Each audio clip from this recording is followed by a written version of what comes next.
Camera कभी झूठ नहीं बोलता, पर अगर कैमरा सच से ज्यादा दिखाने लगे तो। ये कहानी है एक ऐसे घर की जो सालों से बंद था लेकिन फिर भी खाली नहीं था। रोहन और नेहा एक आम सा शादीशुदा जोड़ा नए शहर में अपने नए घर में शिफ्ट हुए थे। शहर पुराना था, गलियां शांत थीं और उनका घर उन सब से थोड़ा अलग। नेहा को वो घर पहली नजर में ही पसंद आ गया। कितना शांत है ना ये इलाका, उसने मुस्कुराते हुए कहा। लेकिन हर खामोश सुकून नहीं देती। उनके घर के ठीक सामने एक और घर था, पुराना, जंग लगा हुआ, दरवाजा हमेशा बंद और खिड़कियां जैसे सालों से खुली ही नहीं। एक दिन पड़ोस के एक बूढ़े आदमी ने बस इतना कहा, उस घर से जितना दूर रहो उतना अच्छा है। रोहन हंसकर टाल गया, लेकिन नेहा के मन में एक अजीब सी बेचैनी बैठ गई। पहली रात सब ठीक था, लेकिन दूसरी रात ठीक 2:13 पर नेहा की आंख खुली। उसे लगा जैसे कहीं से एक पुराना गाना बज रहा है, धीमा, टूटा हुआ, जैसे किसी पुराने रेडियो से।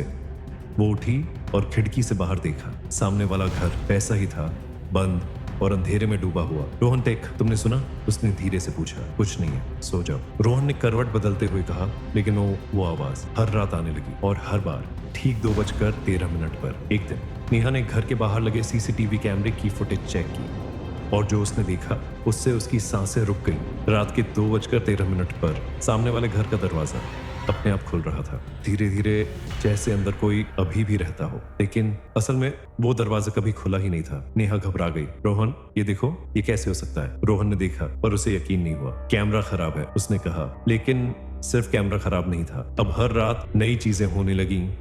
सीसीटीवी में कभी खिड़की पर एक साया दिखता, कभी कोई अंदर चलता हुआ, और एक रात कैमरा अचानक ग्लिच हुआ और 1 सेकंड के लिए किसी का चेहरा सीधे कैमरे की तरफ देख रहा था। नेहा डर गई। अब उसे सिर्फ बाहर नहीं, अपने घर के अंदर भी आवाजें आने लगी।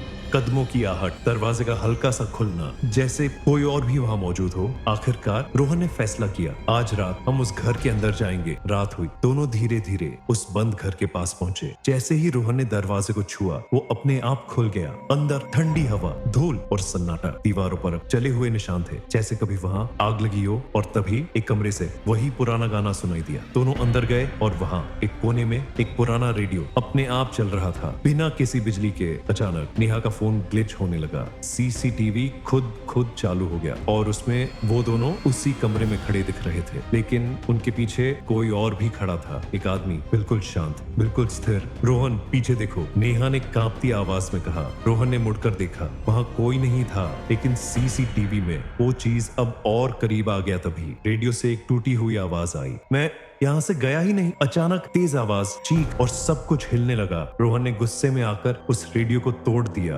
और सब कुछ शांत हो गया। अगली सुबह सब कुछ सामान्य था। नेहा ने आखिरी बार सीसीटीवी फुटेज चेक की, सब ठीक था, लेकिन एक आखिरी रिकॉर्डिंग बाकी थी, उनके अपने घर की। और उनके घर का दरवाजा धीरे धीरे खुल रहा था और अंदर से वही पुराना गाना। पहले वो सामने रहता था, अब तुम्हारे साथ रहता है।